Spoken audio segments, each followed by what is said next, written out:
Aguardando acessar. Oi, Di, boa noite. Tá me ouvindo? Boa noite, tudo bem? Tô O ouvindo. meu deu algum problema, ocorreu alguma Ah, coisa, eu não consegui acessar. Aí eu sim. entrei aqui pelo da minha irmã, né? Vocês estão me vendo aí ou tá de cabeça para baixo? Tá de cabeça para Tá de baixo, cabeça né? para baixo, é. Vire aí o celular. Pronto, pronto, melhorou. É, melhorou Graças a bastante. Deus. Então, boa É o meu, noite. engraçado que o meu, Ah, né? Eu entrei, eu tentei acessar aqui pelo meu, não consegui, né? sim. Mas pelo da minha irmã aqui foi. Não sei se o meu tá com algum problema, deu algum Vou até investigar isso, né? No meu Depois você Instagram dá uma para ver o que que olhadinha lá no aconteceu. Play. Depois você dá uma olhadinha no Play Store para ver se tá atualizado o aplicativo. Pode ter sido isso também. Ah, eu entendi, entendi. Se eu Pode for aumentando aqui ser. o áudio, pronto, Certo. pronto. É, Tá tudo você, bem por aí, né? Tô te pronto. ouvindo bem, você tá me ouvindo bem, o áudio tá Tudo legal. bem, Pronto. tá Vamos legal. E para iniciar. vocês aí? Aqui tá bem. O Para pessoal vai vocês dando aí o áudio tá feedback legal? aí. Eu só vou colocar aqui, apoiar aqui, porque tá meio que dançando o negócio. Certo. Ao vivo, como diria Faustão, né? Ao vivo é assim mesmo, Enquanto você vai se né? organizando aí, eu vou começar aqui, né, o protocolo de Por favor, apresentação. Então, o por tema de favor. hoje é a Covid-19 e os desdobramentos na intolerância e heresias religiosas. O título da live é Intolerância e Heresias em Tempos de Pandemia.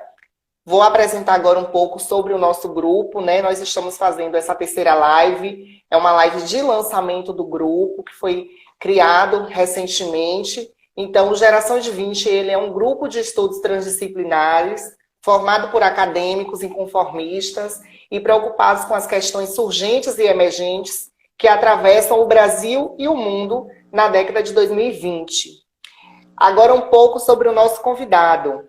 Raimundo Borges da Mota Júnior é teólogo, evangelista da Igreja Batista da Evangelização Nacional e especialista nas áreas de História, Geografia, Sociologia e Filosofia.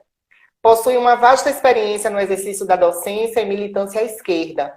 Atualmente integra este grupo, né? Temos a honra de tê-lo como integrante do Geração de 20, junto com o pastor Márcio Cerqueira de Mercedes, eu e estudantes da Universidade Estadual de Feira de Santana, a UFES, o idealizador do projeto Esperança, um despertar verde para a Feira de Santana. Raimundo, seja muito bem-vindo. Ô, Di, muito obrigado. Eu agradeço o convite, né, que nós planejamos. Você, né, comprou a ideia dessa live Sim, aqui, neste momento, nesses dias tão importantes, né? Nesses dias tão difíceis os quais nós estamos vivendo. Então, bater um papo aqui com vocês nesta live, neste momento, é algo muito importante. Eu quero agradecer a oportunidade, a você pela disponibilidade, ao pessoal que está nos sempre. assistindo, aos que estão entrando, né? E eu quero também destacar aqui a importância do nosso grupo, né, o Geração de 20, que é esse grupo de acadêmicos inconformados, como você colocou, né, com essa atual conjuntura, essa conjuntura política devassa que está matando milhares e milhares de pessoas aqui no Brasil, principalmente. E o nosso grupo é um grupo que está avançando nesse sentido, discutindo Sim, temáticas surgentes e emergentes em e nosso emergente. contexto, né? E isso tem alcançado uma dimensão muito grande e com certeza há de avançar muito nos próximos meses e anos e nós estaremos aí, né, conversando muito a respeito dos acontecimentos que surgirem e emergirem em nossa sociedade, certo? Então, Exatamente. para Então, começar, só diz, uma diz. informaçãozinha, eu vou pedir para o pessoal que está assistindo a live, tem um aviãozinho aqui no rodapé, compartilha com os colegas aí, com os seguidores, viu? Como um professor nosso fala, né? As boas informações também devem ser compartilhadas. Então, vamos compartilhar essa live com o Exato. pessoal. Perfeito, perfeito, isso mesmo. Então, Pronto. para começar, né, vá lá. Sim, pode Posso começar. começar? Pode começar. Pronto. O tema da nossa live hoje, né, é intolerância religiosa, né? E me lembra aí o tema de nossa live? Intolerância religiosa, né, em tempos de pandemia. Os desdobramentos da intolerância e das heresias religiosas no tempo de pandemia, né? Certo, essa é a nossa temática. Agora, de um modo geral, a nossa live ela tem como título, né, Intolerância e heresias em tempos de pandemia. Exatamente, É o isso. que estou aqui para debruçar, né, com vocês, esmiuçar um pouquinho a respeito dessas questões. E o interessante de que, para a gente entender a atual conjuntura, o atual momento histórico, político, que nós estamos vivenciando aqui no Brasil, a gente precisa fazer um recorte histórico. Mesmo que rapidamente, não vou aqui me debruçar muito, mas é bom a gente fazer umas pinceladas no decorrer da história para a gente ter uma ideia do que aconteceu para entendermos um pouco a atual conjuntura. Né? O primeiro surto, né, a primeira pandemia que nós temos notícia na história é a peste de Justiniano, né, que aconteceu lá no século V, né, depois de Cristo. E essa peste invadiu todo o Bizâncio, né, o Império Bizantino, e impactou muito a população daquela época, do Império Bizantino. Mais adiante, no decorrer da história, nós também temos a peste bubônica, né? Que é também essa peste de Justiniano, né? Que vai se repetir novamente no continente europeu, só que de uma forma maior, né? Vai se alastrar por quase todos os países da Europa, certo? Isso lá pelo século XIV, né? 1300 e alguma coisa. E mais adiante, passando aí pela história, a gente vai ter, se não me engano, a gripe russa. A gripe russa, em 1850, que é a primeira pandemia de gripe, né? A primeira pandemia de gripe, que também trouxe aí várias consequências para o continente europeu, até porque naquele momento não existia, né, anticorpos para esse determinado vírus. E mais recentemente, nós tivemos, né, no século passado, a gripe espanhola, em 1918. Né? Então, ao longo da história da humanidade, ao longo da história humana, essas pandemias elas atravessaram o continente americano. Americano não, e americano, espanhol e europeu também. Né? Vários países foram impactados por esses vírus. Né? Hoje, no século XXI, o grande desafio é o da Covid-19, né? O chamado coronavírus, né? O qual nós estamos enfrentando atualmente. Eu estou acostumando a dizer ultimamente que nós estamos distanciados, mas não estamos parados. Estamos pensando, refletindo a respeito desses vírus, né? que afetaram a história humana.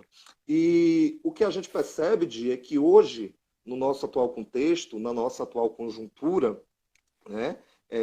Muitas coisas vão ser semelhantes e vão estar próximas ao que nós, né, estávamos vendo há séculos atrás, que a gente pode olhar Sim. pela lente da história e perceber, né, no século passado, né, como eu acabei de citar, a questão da peste de Justiniano, a peste bubônica, ou chamada também a peste negra, né, que dilacerou o continente europeu. Vale lembrar que a questão da pandemia, o surto, eu direi, dizendo pandemia, é uma abrangência maior. Né? Eu estava pesquisando a respeito do termo e eu percebi que muitas das vezes esse conceito de pandemia é aplicado a um continente, né? Ou a o planeta todo. Né? No caso da peste bubônica, atingiu o continente europeu num primeiro momento, depois atingiu um pouco aqui o Brasil, né? Mas atualmente, o que está nos atingindo, o que está nos afligindo é a Covid-19, o coronavírus, o qual tema que nós vamos discutir aqui hoje nessa live. Né? Exatamente. Então, pessoal que está chegando agora, sejam todos bem-vindos. Quem tiver perguntas ao longo da live, pode enviar aqui. Tem uma parte no rodapé, aparece uma interrogação, pode enviar por aí, ou pode fazer comentário mesmo, né? Que o Raimundo vai estar respondendo. Bem, Raimundo, nessa primeira fala, traz um pouco da contextualização, né? Uma contextualização histórica das pandemias. E eu queria saber de você, assim, como é que você percebe as semelhanças e as diferenças entre essas pandemias que você citou e essa que estamos passando, né? Que o mundo está atravessando agora. Perfeito, Di. Olha, é o seguinte, a gente percebe, né, determinadas semelhanças e diferenças. né? Sim. E eu justamente vou evidenciar isso agora, né? Já estava pensando aqui a respeito. Você me traz essa pergunta muito interessante aí, né? Há uma semelhança, por exemplo, na questão do temor popular, né? Nas pandemias anteriores, né, da peste negra, da peste de Justiniano, havia um temor popular porque não se sabia a origem do vírus, não tinha um medicamento, não tinha uma vacina para controlar, né, essas determinadas doenças. E o mesmo a gente percebe hoje, né? Esse temor popular é algo semelhante. E o que é diferente? O diferente é o contexto. O tempo histórico é outro. Nós estamos hoje vivenciando uma outra era, um outro momento da história, né?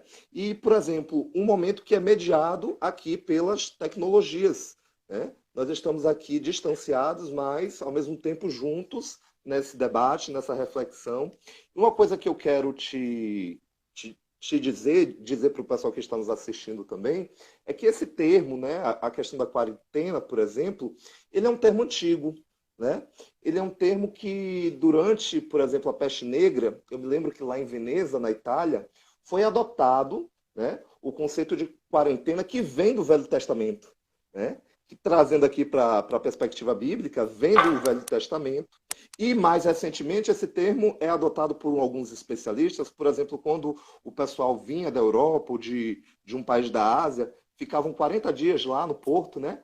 Sim. Quando o navio atracava, né? Esperava 40 dias, porque se tivesse alguma enfermidade, para não correr o risco de contágio. Então, a gente percebe essas semelhanças atualmente, né? E também as diferenças. As diferenças o contexto é diferente, a situação é diferente. Eu me lembro, por exemplo, que tem várias passagens bíblicas do Antigo Testamento em que pontua, por exemplo, a questão do leproso. O leproso ele não poderia ficar junto com o grupo, né, com a população de Israel. Esse leproso ele era separado, né, daquele grupo. Se ele se curasse, ele poderia voltar, pagava lá, fazia lá os seus rituais religiosos para voltar à vida em comunidade. Mas, se ele não se curasse, ele tinha que viver afastado. Era muito comum de, por exemplo, você ver vários leprosos juntos. Né? No próprio Evangelho, a gente vê, por exemplo, Jesus Cristo curando 10 leprosos. Né? Tanto que só um volta para agradecer. Então, essa ideia de afastamento social, de isolamento social, para que a doença não seja, né, levada adiante, já vem desde a antiguidade. Então, é uma semelhança que a gente percebe, né, atualmente, e também difere justamente por conta do contexto. A gente sabe que a medicina hoje avançou, a gente sabe que os medicamentos, a questão, né, da saúde pública também avançou bastante no nosso atual contexto, na nossa atual conjuntura. Então, tudo isso precisa ser levado em consideração. Né? E aí eu me lembro, por exemplo, que esse temor da população era muito comum também lá na antiguidade, era muito comum, né, no tempo antigo. E isso refletia justamente nos impactos sociais em que essa população conduzia, né, essa doença, em que essa população conduzia essa enfermidade, certo? Então, respondi tua pergunta? Perfeitamente. Ah, que bom. Fala do temor, né? A gente percebe realmente esse temor, né? E como as ferramentas tecnológicas, por exemplo, um celular, né, que proporciona a gente fazer uma live, ajuda a diminuir, né? Porque a gente está ficando em casa, mas a gente está assistindo uma live, por exemplo, como essa. Você fala do temor popular, né? Que ele é fomentado. Qual a sua opinião, né? Como é que você vê esse temor com relação à fomentação de determinadas lideranças religiosas? Deu para entender? É, deu sim. E, e, Essa questão do... Sim, não, eu queria só saber eu, quem sai ganhando, né, nessa fomentação das lideranças religiosas. Se alguém sai ganhando. com certeza, Di, com certeza alguém está ganhando com isso, né? Esse temor popular também, fazendo contraste com a questão histórica, né, com o passado, que nós estávamos agora refletindo aqui, a gente vai perceber, por exemplo, que ele vai ser proliferado a partir de determinadas crenças religiosas. Lá na Idade Média, por exemplo, né, os judeus, eu me lembro muito bem que o povo judeu, ele era estigmatizado, né? Os judeus sempre foram vistos como quem? Aqueles que mataram Cristo. né? Sendo o próprio Jesus Cristo judeu. Mas Uhum. aí já vai desencadear na questão da intolerância que nós vamos discutir daqui a pouco. Mas respondendo a tua pergunta, sim, claro, vai justamente, muitas pessoas vão ganhar com isso, né? Os líderes religiosos vão ganhar com isso, porque muitos deles, visando lucro, visando, né, muitas das vezes, o retorno financeiro da igreja, visando Sim. muitas das vezes as ofertas, os dízimos, né? Muitas das vezes é perigoso esse líder dizer para o seu rebanho, dizer para o seu povo, olha, fique em casa, não saia, né? A igreja somos nós. Não, esse discurso para eles não cabe. Por quê? Porque eles precisam desse retorno financeiro, eles querem esse retorno financeiro para manter os seus luxos, né? Então, muitas das vezes vai bater de frente com isso, porque muitos vão defender a ida para a igreja para justamente manter essa máquina do capital dentro da igreja girando. Eu me lembro de um caso de um pastor lá nos Estados Unidos, né? Foi até noticiado isso amplamente, em que ele falou bem assim, olha, minha igreja não vai fechar.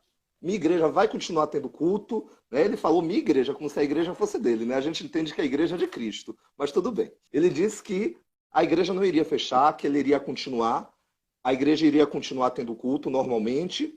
Só que aconteceu o seguinte, esse pastor contraiu a Covid-19, aí, Deus me perdoe, mas muita gente não diz bem feito. É claro que eu, enquanto cristão, né? Quem for cristão aí, não vai falar isso, né? Vai falar, Senhor, tenha misericórdia dessa alma.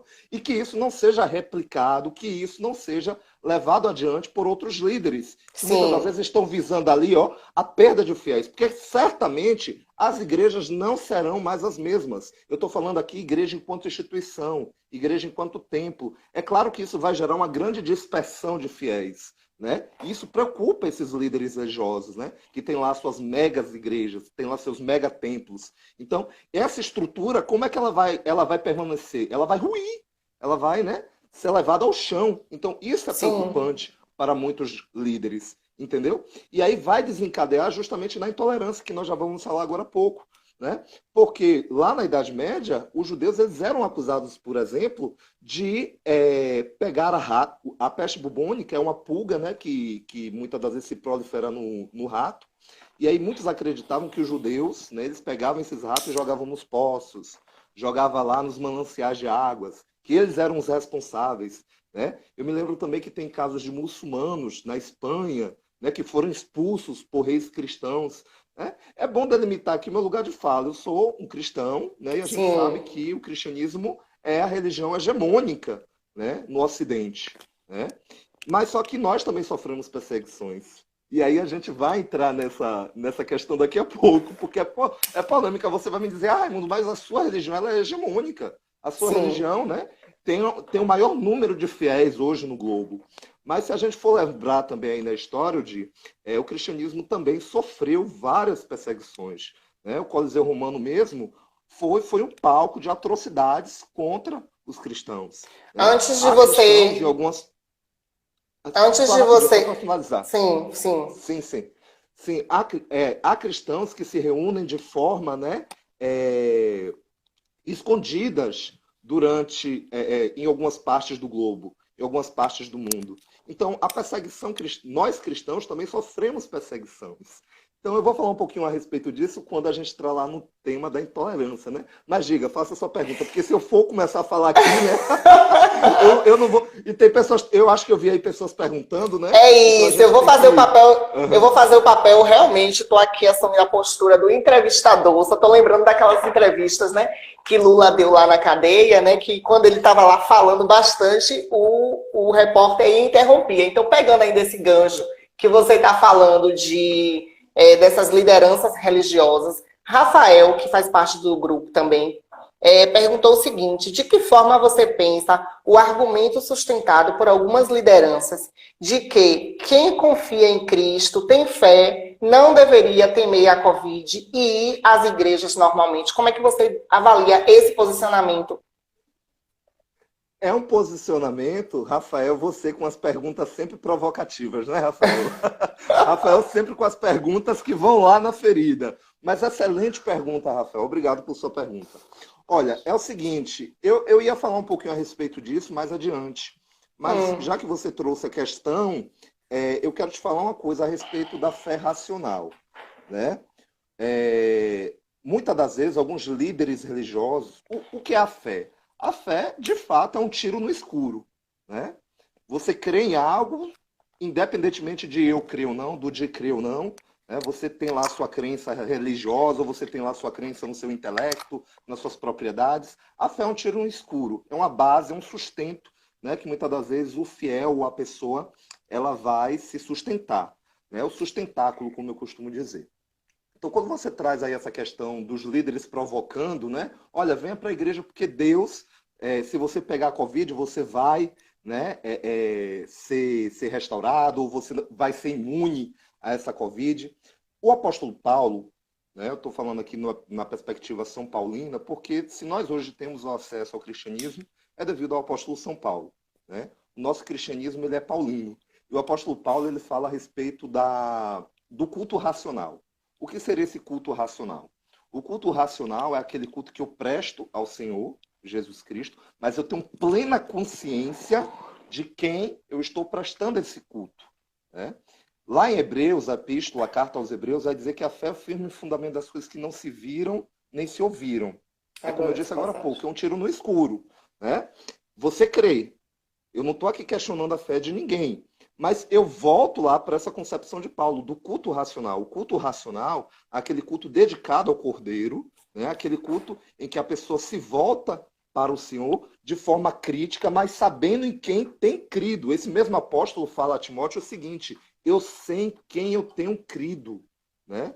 Então, se a pessoa, se esses líderes... É claro que esse discurso desses líderes é justamente para atrair esses fiéis, né, para os seus templos. Mas eu vou te dizer uma história rapidinho. Vou te contar uma história rapidinho, que é a do profeta Eliseu, né? Não sei se você conhece, mas quem conhecer aí, né, quem frequentou aí a escola Conheço. bíblica, o profeta, né, Mas conte, mas compartilhe. Uhum. O que é que acontece? O profeta Eliseu, ele é o sucessor do ministério profético do profeta Elias, certo? O profeta Elias, durante algum tempo em Israel, ele exercia um ministério profético muito forte. O profeta Elias foi aquele profeta que pediu para o fogo cair do céu, o fogo caiu. Disse que não ia chover, não choveu. E assim eu acredito, né? Segundo a narrativa bíblica. E aí o que é que vai acontecer? Esse profeta chega um tempo que ele vai ter que ter um sucessor, né? Ele, segundo a narrativa, foi arrebatado aos céus numa carruagem de fogo, né? E eu creio nisso, né? E Eliseu certamente seria o sucessor desse profeta, porque era o que mais andava próximo a Elias, né? E aí o Elias chega para o Eliseu e fala bem assim: olha, Eliseu, você, né, vai me suceder. Em outras palavras, ele diz mais ou menos assim: você vai me suceder. E o que é que você quer de mim? O que é que eu posso fazer por você? O que é que Eliseu diz? Eu quero a porção dobrada do teu espírito. Dobrada. Olha só a ousadia de Eliseu, né? Elias teve um ministério profético, né? E aí Eliseu chega e diz que quer a porção dobrada do espírito profético de Elias. Como é isso? Aí Elias olhou para Eliseu e falou assim: olha, coisa muito difícil você me pediu, mas se no momento que eu sumir aqui, que eu desaparecer, que vai acontecer um mistério aqui comigo, você vê, né, você vai receber essa porção dobrada. E aí, é até engraçado, porque o profeta Elias tem alguns momentos que fala bem assim: olha, eu vou em tal lugar, Eliseu, você fica aqui, eu vou lá resolver a situação, e aí depois a gente se vê. Eliseu: não, eu vou com o senhor onde quer que o senhor vá. E o que é que acontece? Um carro de fogo aparece e arrebata Elias e leva aos céus. Por que eu estou contando toda essa história? Porque Sim. Eliseu recebe essa unção profética dobrada, né? E aí é muito abençoado com essa unção. E dá continuidade ao ministério profético de Eliseu, ou de Elias, perdão. Só que acontece o seguinte, mais adiante, né, no final do ministério profético de Eliseu, ele adoece. E o texto bíblico nos diz que ele adoece e morre, né? Aí a grande questão é: Eliseu não recebeu uma unção profética dobrada de Elias? Era para esse homem ser imortal, né? Era para ser imortal, né? Ou seja, esse homem adoeceu e morreu. O que é que o texto bíblico está nos ensinando? Que os homens de Deus também adoecem, que os homens de Deus também morrem, entendeu? Então, Rafael, respondendo a sua pergunta, esses homens de Deus, né, que estão por aí, por exemplo, essas lideranças que estão por aí conclamando os seus fiéis a irem para a igreja, estão usando de algo irracional, né, para atrair esses fiéis, né, estão usando de seu papel, do seu lugar de fala, como nós já percebemos aí, né, de sua autoridade, para incitar justamente a vinda desses fiéis, totalmente contradizendo o que é bíblico, o que é racional. Isso é extremamente perigoso porque eles colocam em risco a vida deles próprios e a vida desses fiéis, né? Desses seguidores. Então a gente percebe, o Rafael, que eles estão fazendo aquilo que Jesus disse, né? Não estão fazendo aquilo que o Senhor Jesus disse. Não tentarás o Senhor teu Deus, Teu né? Deus. Que é bíblico, não é? Que é do Antigo Testamento, que está no Novo Testamento.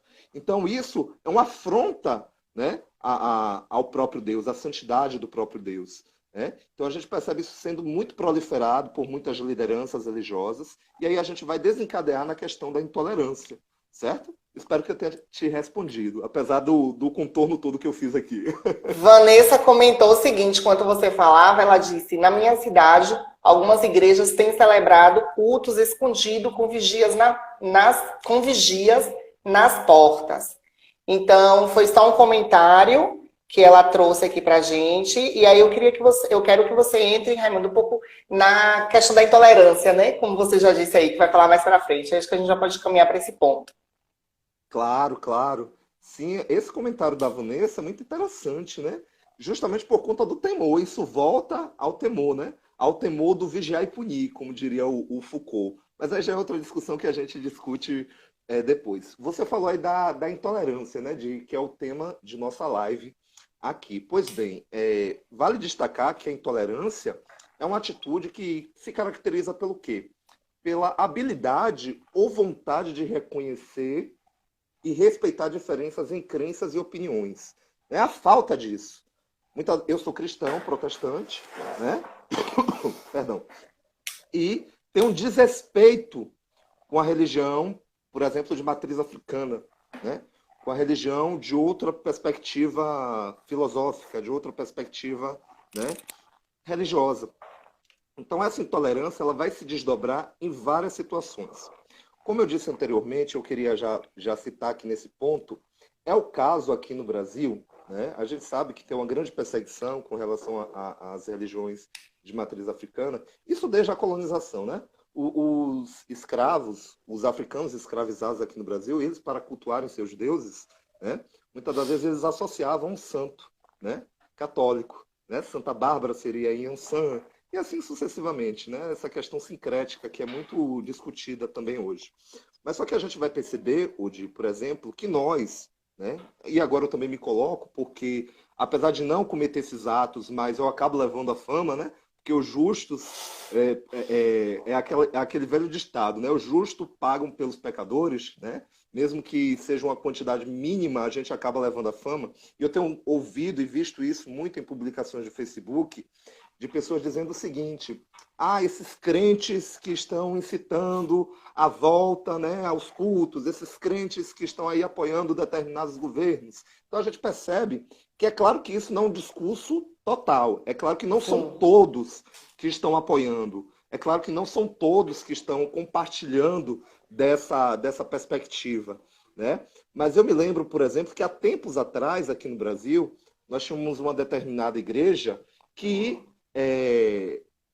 afrontava diariamente, afrontava em seus cultos, em seus canais de rádio, da televisão, as religiões de matriz africana. Chegou ao ponto de chutar a imagem de Senhora Aparecida em um culto, né? Então, extremamente uma afronta, e por conta disso, isso ficou no imaginário popular, né? Os crentes são perseguidores, os crentes são aqueles que não têm uma compreensão, né, de respeito. E aí a gente desencadeia nessa intolerância. A gente está percebendo isso novamente hoje, né? Essa intolerância em respeitar as recomendações médicas, né? É claro que a gente percebe isso hoje também, essa intolerância em não respeitar o posicionamento de um líder que chega lá e diga, olha, gente, vocês fiquem em suas casas, mesmo que vá diminuir minha quantidade de fiéis, vai dizer o quê? Que esse homem tá dispersando suas ovelhas, vai dizer que esse homem está, né, deixando suas ovelhas ir para o abatedouro. Eu já ouvi alguns líderes dizendo isso, eu não vou deixar minhas ovelhas ir para o abatedouro. Ah, mas olha só que discurso extremamente complicado, né? Esse discurso extremamente perverso, entende? Então, essa intolerância, ela está sendo desencadeada, ela está sendo proliferada justamente indo contra as recomendações médicas, indo contra as recomendações da OMS, até porque a gente não tem um medicamento, a gente não tem, né, uma vacina para proteger essa enfermidade, essa doença. E aí, esses atos de intolerância, cada dia mais vêm sendo proliferados, né? Vêm sendo discutidos. Ou seja, vêm sendo aumentando, perdão. Desculpa aí a conjugação. Você vai falar mais alguma coisa sobre intolerância? Sobre a questão. Só para fechar essa questão da intolerância, que a gente vai entrar também na questão da heresia. Das heresias. Né? Antes de você entrar em heresias, eu queria fazer uma pergunta. Aí você já finalizou o tópico de intolerância, não é isso? Só para esclarecer. Beleza. Só para amarrar um pouquinho essa questão da intolerância, para finalizar, né, a gente vai perceber ela sendo refletida nesses discursos contrários, né, às recomendações médicas, às recomendações da OMS, e até mesmo os líderes que adotam esse discurso de isolamento, né, são perseguidos. Né? E falando lá da questão da intolerância, que eu disse que ia citar aqui, né, nós cristãos também sofremos essas perseguições, né? Sofremos essa intolerância. Por quê? Porque também sofremos devido a essas estigmatizações que fizeram, né? E que estão retratadas aí ao nosso respeito. Que isso também fique claro, que nós cristãos também sofremos perseguições. É claro que, eu não sou hipócrita de... A perseguição que nós cristãos sofremos é totalmente diferente que uma pessoa de matriz religiosa africana. Né? Lógico, é totalmente diferente. Mas nós também sofremos. Né? É claro que a gente não vai estar aqui aferindo, não vai estar aqui analisando o tamanho da dimensão, do sofrimento que o outro sofre. Todos sofrem da mesma forma, justamente por conta da falta de conhecimento. O profeta Oséias, né, diz justamente sobre isso. O meu povo, diz o Senhor, perece por falta de conhecimento. Né? E o próprio Jesus diz, e essas pessoas pegam esse discurso e invertem. O Jesus diz o seguinte, olha, conhecereis a verdade vos libertará. Né? É a verdade que liberta, a verdade que traz o conhecimento, a pureza do conhecimento. E essa verdade é Jesus. Né? E Jesus, ele promove tudo isso, e as pessoas muitas das vezes se apropriam desse discurso, né? Para reverter isso com ideias preconceituosas, e a gente sofre aí com essas intolerâncias. Só para fechar aqui esse tópico, tá? Agora você disse que iria fazer uma pergunta, um comentário. Exato. Eu já frequentei a igreja evangélica na minha adolescência, frequentei por 2 anos, e hoje eu sou adepto do candomblé, né, que é uma religião de matriz africana. Então eu fico muito feliz em estar estabelecendo essa nossa conversa aqui, né, nessa live, com esse tema tão importante. E você vai falando sobre esses dois lados, né, esses estigmas que os evangélicos sofrem, mas que também pratica, né? Eu percebo que existe uma certa divisão, né? Dentro do próprio cristianismo tem as pessoas que são mais conservadoras e outras que são inteligentes, né? Vou usar esse termo. Dentro dessa ala de conservadores, você falou aí também da questão da OMS. Porque eu acho que com a participação de uma ala conservadora de cristãos, né, apoiando o governo, o atual presidente, tem estimulado muito essa questão da quebra do distanciamento social. Né? O presidente prega pela quebra do distanciamento social e existe uma ala de cristãos que apoia o presidente. Como é que você vê a participação dessa ala conservadora, né, dentro da política brasileira? Então, Di, como você muito bem colocou aí logo no início, né, dessa sua questão, o cristianismo ele tem várias vertentes, né? E o grande rompimento do cristianismo foi com a Reforma Protestante, né? Quando Lutero traz lá as 95 teses, confrontando a Igreja Apostólica Romana, né? Trazendo lá uma nova concepção de cristianismo, uma nova concepção de Deus, certo? Mas quando você traz aí determinados cristãos apoiando esses governos, é claro que esses cristãos, né, essas pessoas, elas estão representando um ideal político. Né? Elas têm suas pautas, né? Assim como nós temos as nossas. Né? Então, é claro que, se você me perguntar, Raimundo, você concorda com eles? Logicamente não. Né? Não, não sou a Uhum. favor. Acho a bancada evangélica do Congresso Nacional hipócrita, ridícula. Né? Uma bancada que muitas das vezes defende coisas mínimas e causa estardalhaços a coisas como Sim. essa do isolamento social. Né? Um problema extremamente grande com relação a isso. Mas só que aí é o que eu volto ao que eu disse anteriormente, é falta de conhecimento. Né? Muitas das vezes, esses líderes religiosos eles se apropriam de um pequeno trecho da Bíblia e tomam aquilo como verdade absoluta. Né? Toma aquilo como uma verdade que não pode se igualar. O próprio Jesus, como eu disse anteriormente, fala a respeito disso. Né? Tem um salmo bíblico que diz: provai e vede quão suave é o Senhor. Provai e vede. Ou seja, pesquise, analise. E muitos desses líderes religiosos que estão lá representando, é claro que eles vão ter determinadas pautas, eles vão ter determinadas bandeiras, e esse grupo que está lá não me representa, que isso fique claro. Eu tenho um lugar de fala, meu lugar de fala é o cristianismo protestante. Né? Muitos dizem, Raimundo, mas o protestantismo é um termo pejorativo. Eu não me sinto, né, ofendido ao ser chamado de protestante. Né? Eu, particularmente. Mas para que fique muito claro, para quem está nos assistindo ou quem depois vem assistir essa live, é que muitos hoje são considerados como evangélicos, né?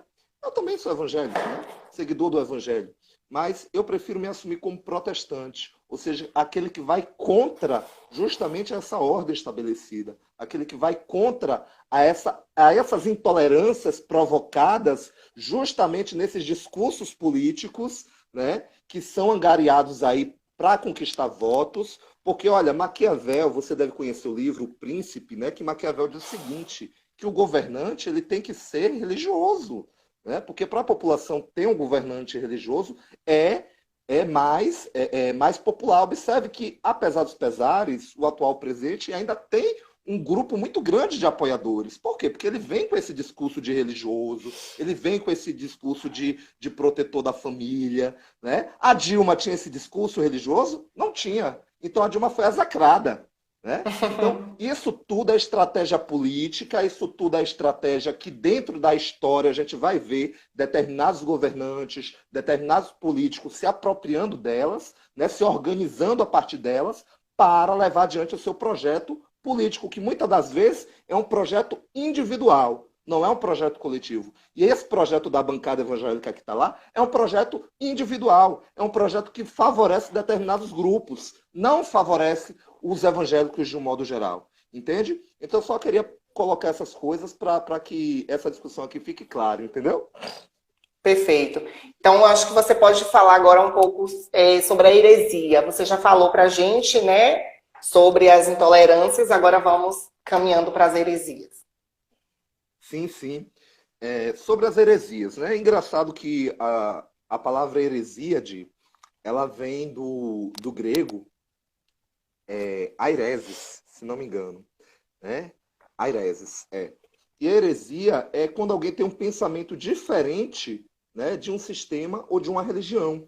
Né? É quando uma pessoa toma uma atitude totalmente diferente a um dogma religioso. E aí, quando nós pensamos, né, essa live, eu selecionei aqui, eu vi algumas reportagens, ouvi também alguns comentários aqui na minha região de determinadas práticas heréticas, né? De determinadas práticas que fogem totalmente do evangelho, que fogem totalmente da palavra de Deus. Uma delas, por exemplo, é a de uma missionária, não sei se você chegou a ouvir, mas de uma missionária que estava falando que se a pessoa encontrasse um fio de cabelo na Bíblia e pegasse esse fio de cabelo e colocasse no copo d'água, né, e tomasse essa água, essa pessoa que tivesse a Covid seria curada e que se não tivesse, ficaria imune à Covid-19. Ou seja, qual o fundamento bíblico para isso? A gente não tem um fundamento bíblico para isso. Aí muitos podem me questionar, mas Raimundo é um ato de fé. Beleza, é fé, é o firme fundamento das coisas que a gente não sabe, né? Se a pessoa tem um ato de fé, né? Muitos líderes religiosos ainda hoje fazem isso. Coloque lá o copo de água para abençoar na oração, né? De junto do rádio. A gente vê alguns padres também fazendo isso, né? Padres, pastores. Então, é claro que é um ato de fé. Mas onde é que está na Bíblia que se fazer isso, a pessoa vai ser curada de alguma enfermidade? Não existe respaldo bíblico para isso. Entende? Então, muitas das vezes, esses líderes fazem isso para ter o quê? Para ter uma circulação do seu nome, né? Para serem visibilizados, assim como teve um caso aí de um determinado apóstolo que estava vendendo as sementes da cura, né, contra a Covid-19. E que semente cara, viu? De R$ 1.000 a semente. Já pensou? Essa semente é semente de quê? É semente de ouro? Misericórdia, dá para fazer uma plantação. Dá para fazer uma planta, eu acho que dá para até vários terrenos com R$ 1.000, né? A depender do local. Né? Então você percebe que tem esses líderes religiosos pegam determinadas situações, como é o caso da Covid-19, que é um problema de saúde pública gravíssimo, e utilizam isso para quê? Para ganhar o quê? Dinheiro. Né? Porque como é que eu ofereço, eu enquanto líder religioso, vou para um canal de televisão oferecer uma semente valendo R$ 1.000? Gente, isso é um absurdo. Né? É um absurdo. Então, tem que ter pessoas como eu, como você, como quem está nos assistindo ou quem vai nos assistir, que precisa contestar isso. Né? É uma prática extremamente herética. Né? É uma prática extremamente contrária ao que Jesus nos ensina, ao que o Evangelho nos apresenta. Né? Isso tudo é um reflexo de uma população, muitas das vezes, que tem o temor. Aí a gente volta para aquela questão inicial, o temor da população. Né?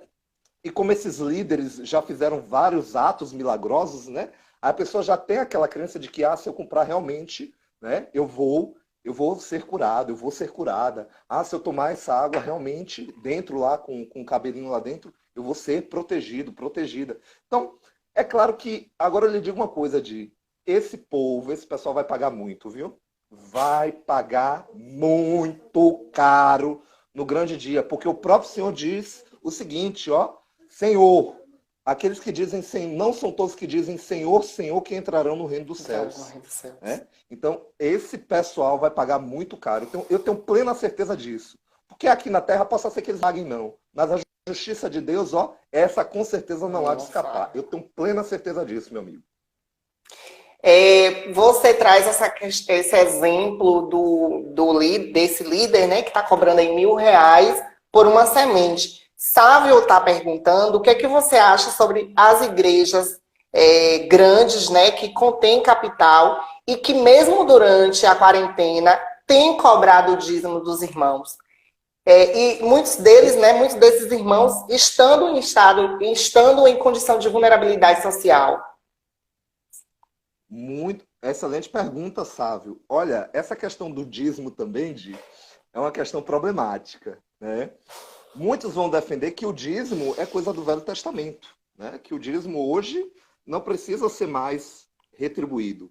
Outros vão defender que sim, quando Jesus diz lá, olha, dá a Deus o que é de Deus e a César o que é de César. É claro que Deus não precisa de retorno financeiro nenhum.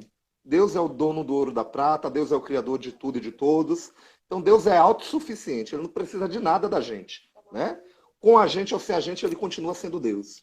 Então, Sávio, respondendo a tua pergunta, é o seguinte, é um equívoco muito grande. Né? É uma crueldade também muito grande esses líderes fazerem isso. Né? Principalmente diante dessa situação, porque muitas das vezes a pessoa que tira lá, separa lá os 10%, bora supor uma pessoa que recebe R$ 1.000, R$ 100, muitas das vezes esse dinheiro seria para quê? Para um medicamento, seria para um produto de higiene.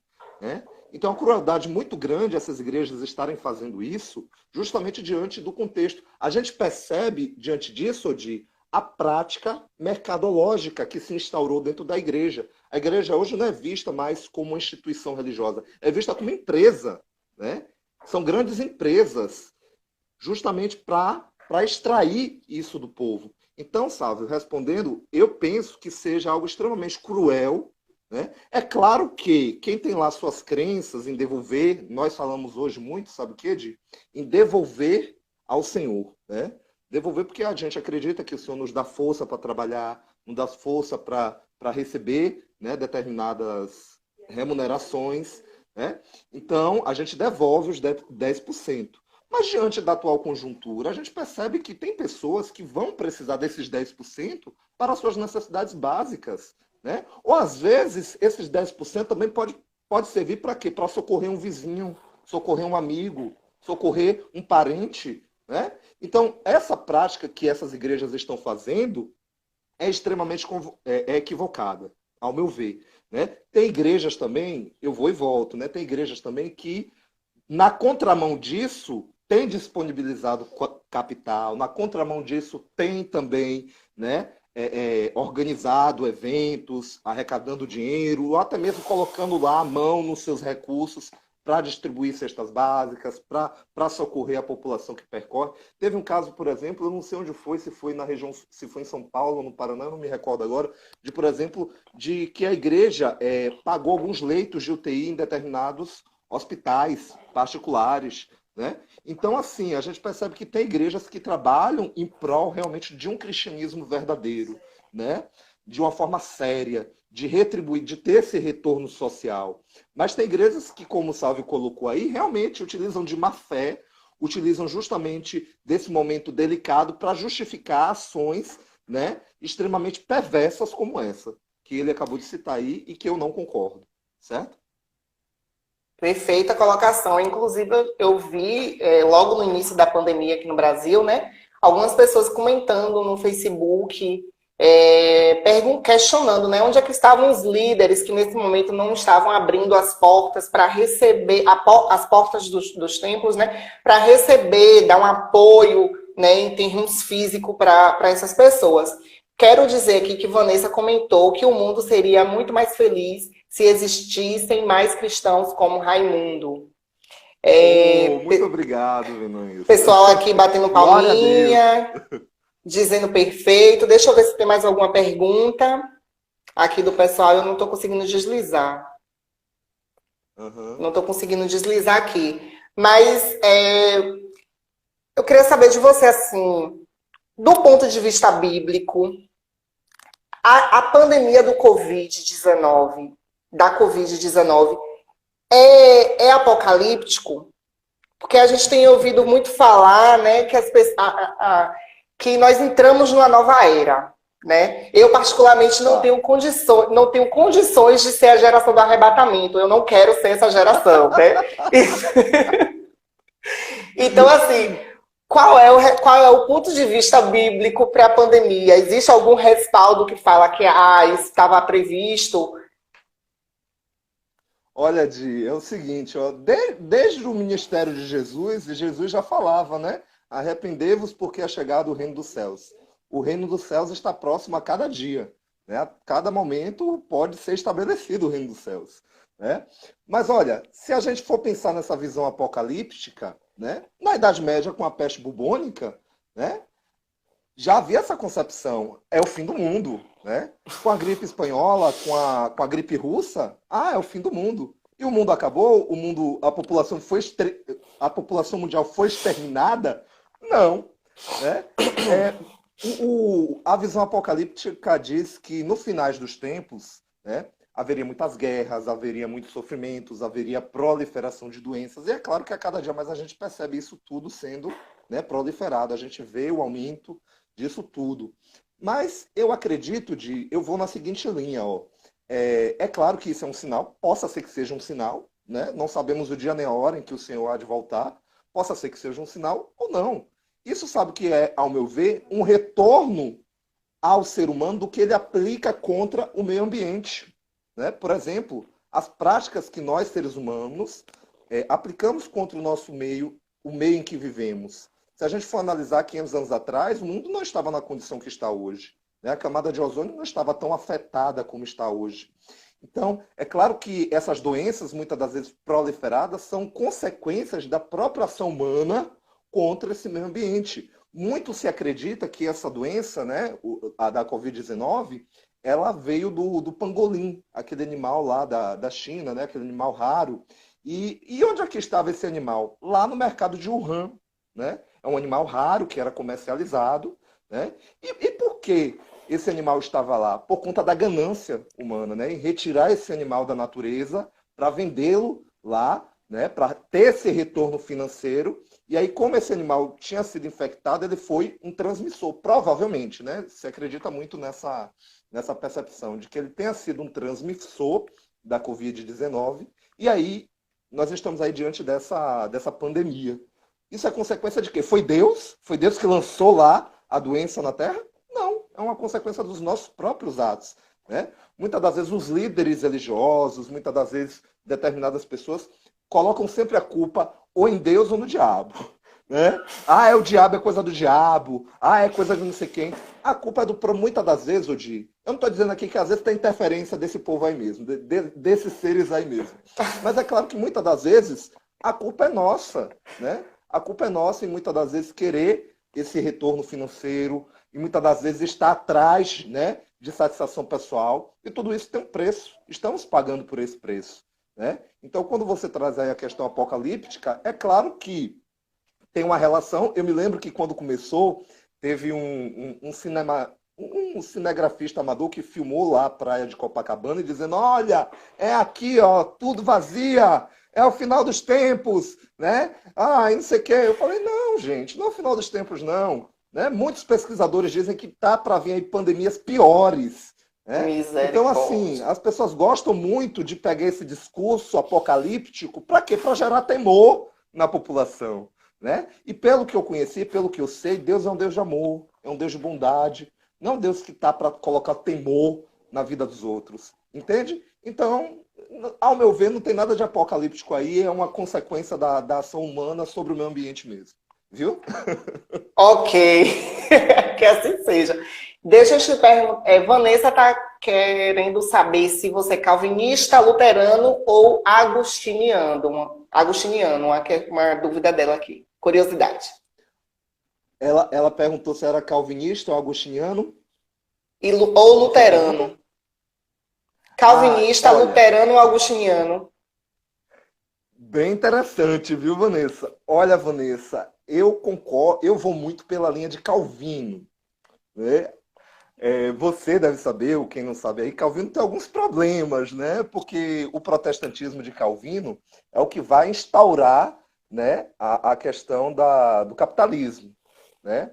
Mas Calvino também tem algumas sacadas muito legais com relação a justamente a opor-se a determinados dogmas religiosos contraditórios, irracionais, como nós estávamos falando anteriormente.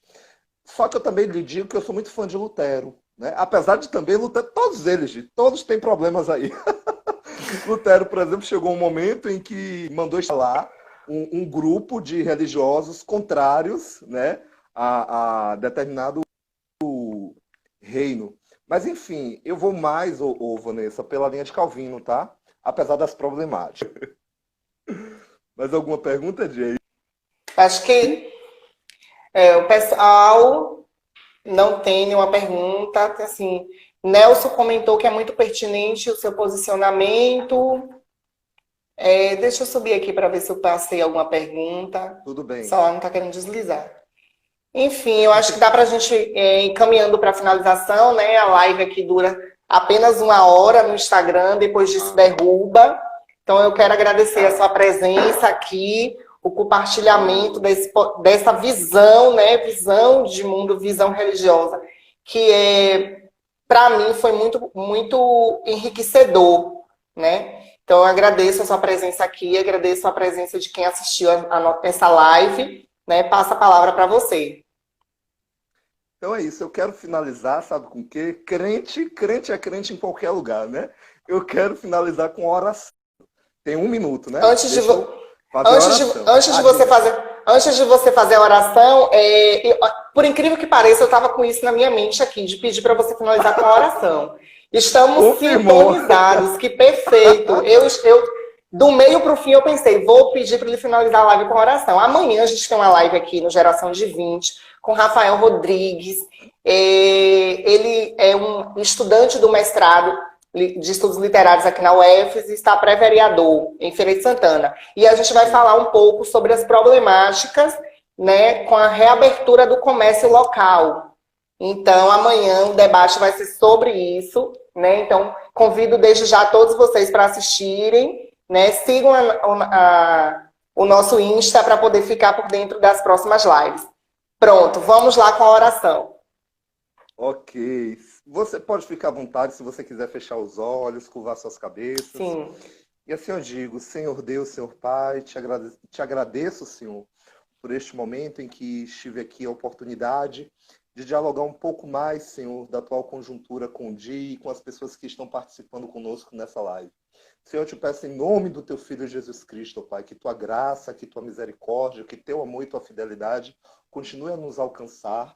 Deus abençoe a vida do dia, abençoe a vida de cada um que nos assistiu, de cada um que nos perguntou, de cada um que participou, interagiu e de cada um que vai assistir essa live também, Senhor. Eu te peço, Senhor, que o Senhor continue a nos proteger, continue a nos livrar, né, de todo mal e que tua proteção e provisão, ó Pai, em nome do teu Filho Jesus Cristo, continuem vivas e presentes em nossas vidas, porque o Senhor é um Deus bom. Nós pedimos perdão, Senhor, por todas as nossas falhas, por todos os nossos erros e equívocos, e que tua graça, que tua fidelidade e bondade continue presentes em nossas vidas, porque tua misericórdia ela se renova a cada manhã. E assim eu te agradeço, eu te peço e te bendigo em nome do Pai, do Filho e do Espírito Santo, em nome de Jesus.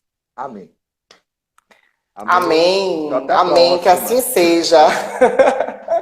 Muito obrigado. Tchau, tchau. Boa noite para todos. Tchau, tchau. Tchau. Até mais.